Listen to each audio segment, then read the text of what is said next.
Assalamualaikum warahmatullahi wabarakatuh. Kami dari kelompok riset pemasaran akan memaparkan hasil dari penelitian kami yang berjudul Pengaruh Green Practice Perception pada Customer Satisfaction, Customer Loyalty, Word of Mouth, dan Willingness to Pay, studi pada retail Ramayana di Kota Cimahi, yang beranggotakan Adit Ismail dengan NIM akhir 178, Ryan Alifa Fasya dengan NIM akhir 179, Rijal Adrian Sarusmana dengan NIM akhir 181, dan saya sendiri Tony Apila Yusuf dengan NIM akhir 212. Itu objek penelitian. Yang pertama latar belakang, yang kedua kerangka pemikiran, yang ketiga operasional variabel, yang keempat metodologi penelitian, yang kelima hasil dan pembahasan, dan yang terakhir implikasi ilmiah dan manajerial. Di slide berikutnya yaitu latar belakang. Yang pertama informasi umum.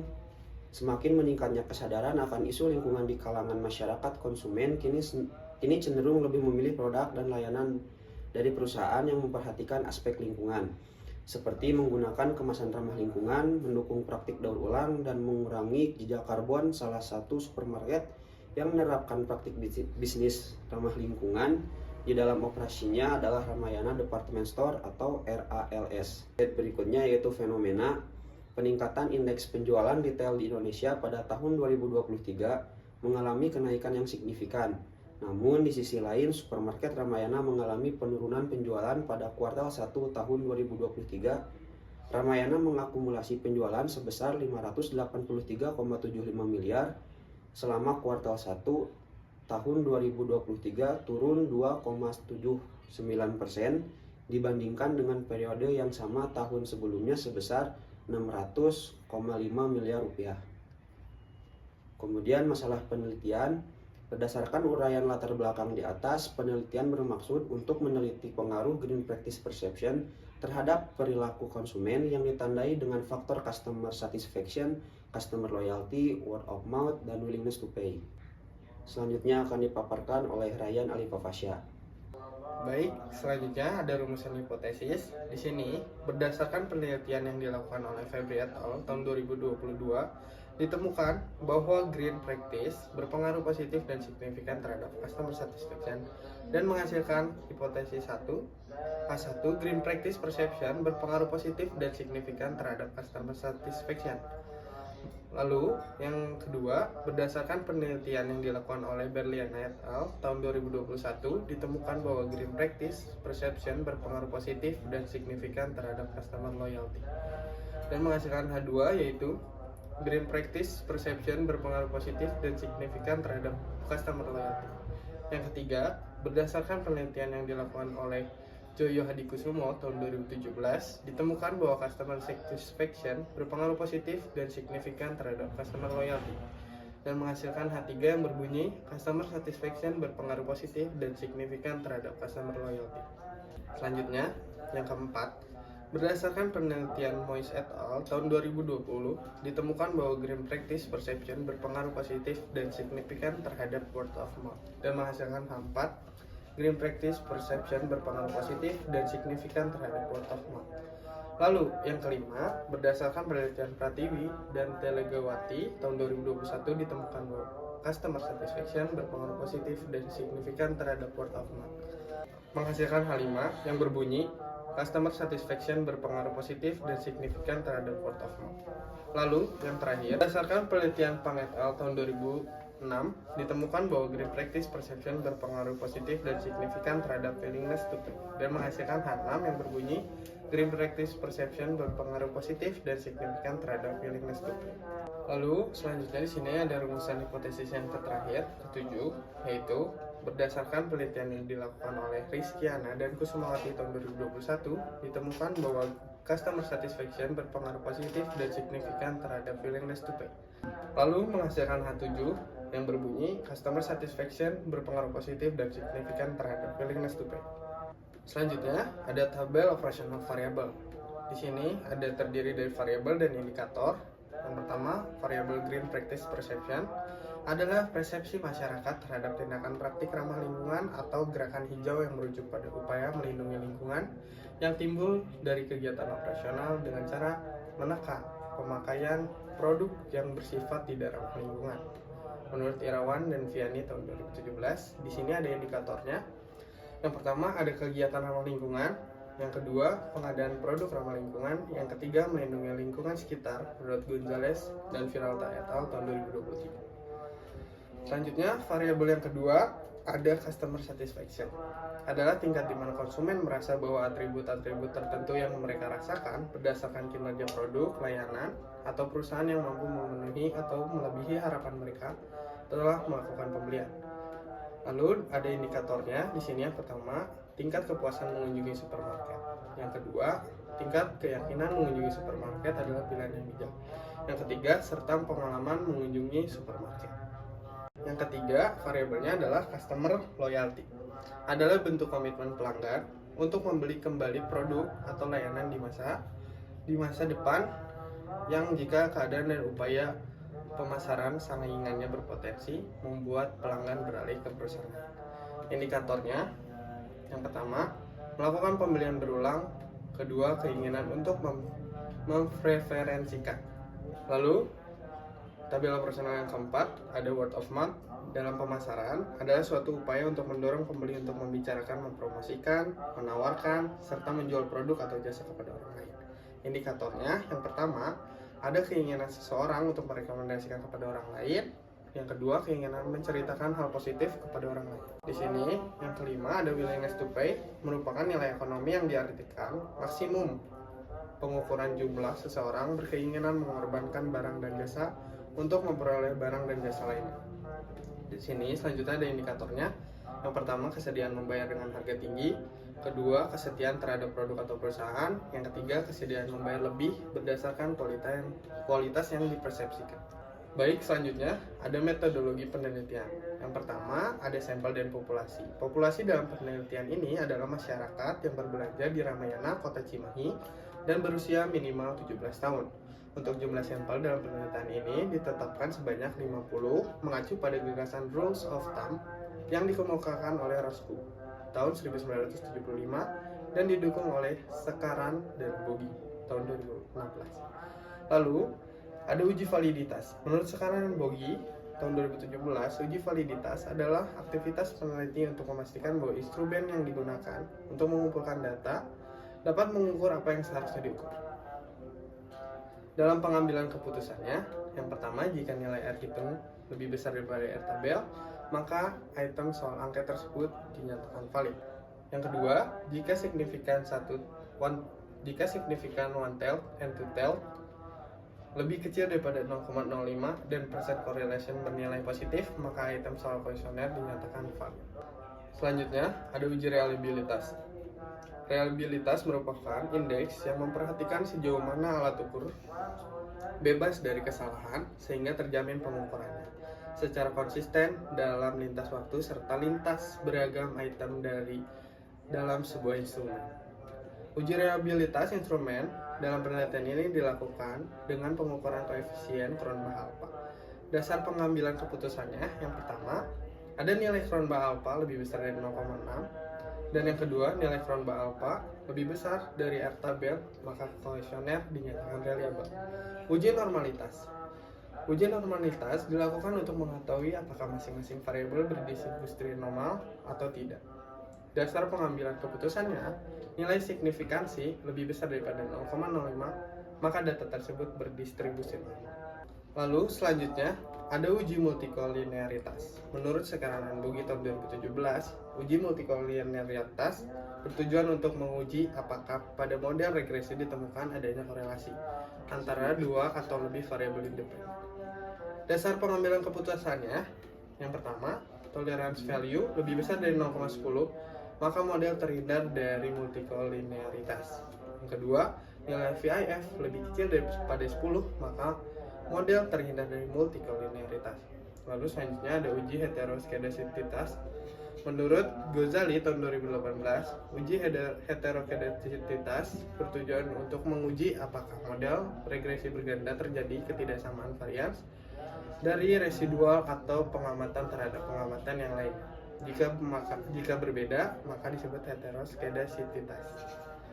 Dasar pengambilan keputusannya, apabila signifikan lebih besar daripada 0,05, maka tidak terjadi heteroskedasititas. Baik, selanjutnya ada uji hipotesis.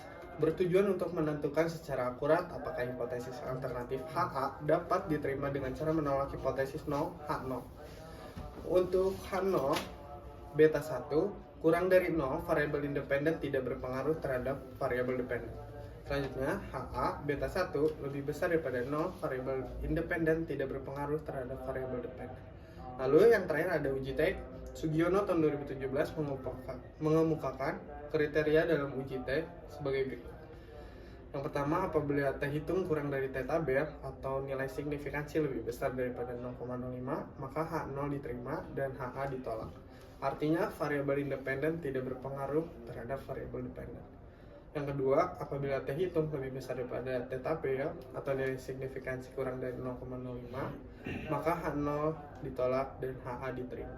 Artinya, variabel independen berpengaruh terhadap variabel dependen. Selanjutnya akan dipaparkan oleh Rizal Adriansyah. Baik, selanjutnya saya Rizal Adriansyah akan menjelaskan mengenai uji validitas.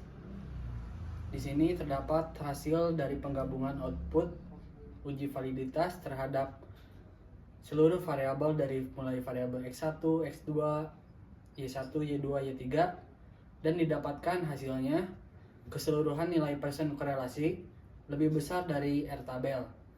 Juga nilai signifikasinya kurang dari 5% atau seluruh data valid dan dapat diandalkan.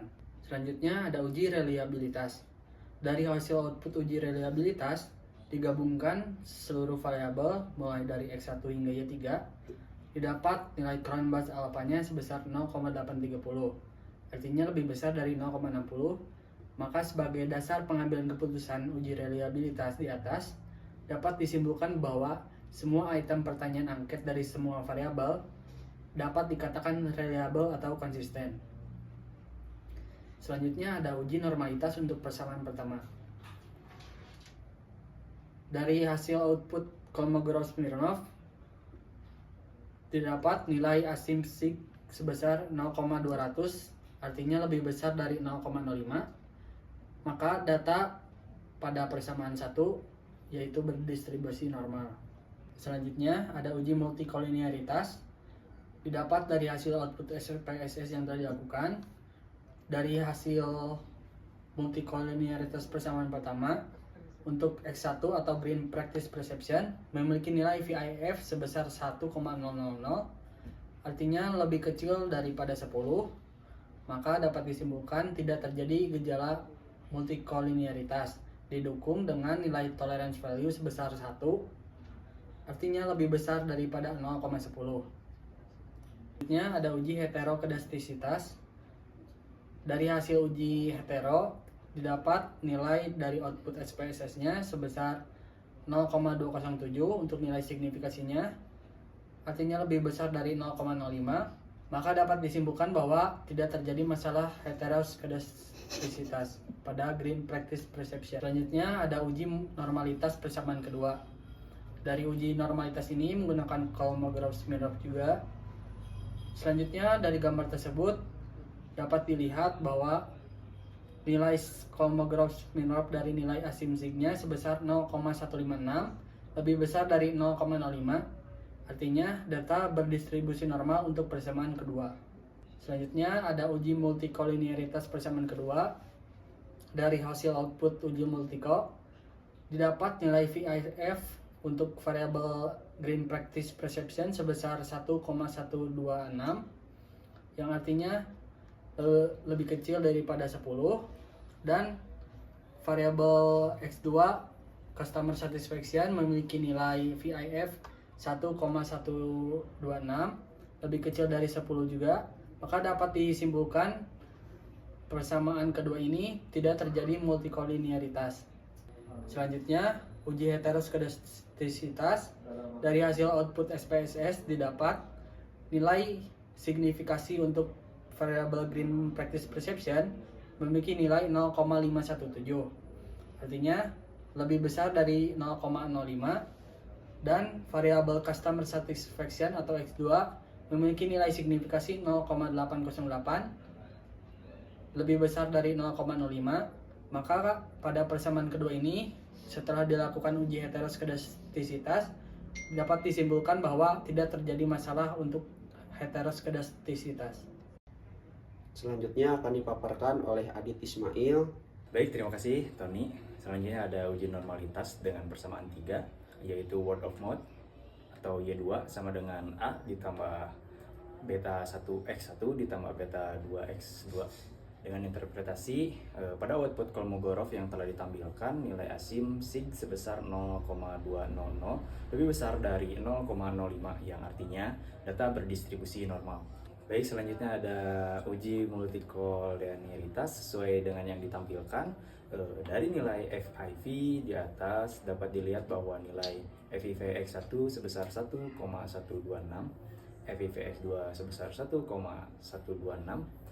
Karena nilai FIV semua variabel independen lebih kecil daripada 10, maka dapat disimpulkan tidak terjadinya gejala multikolinearitas pada model penelitian ini. Selanjutnya ada uji heterokadistisitas. Dari tabel yang dihasilkan memiliki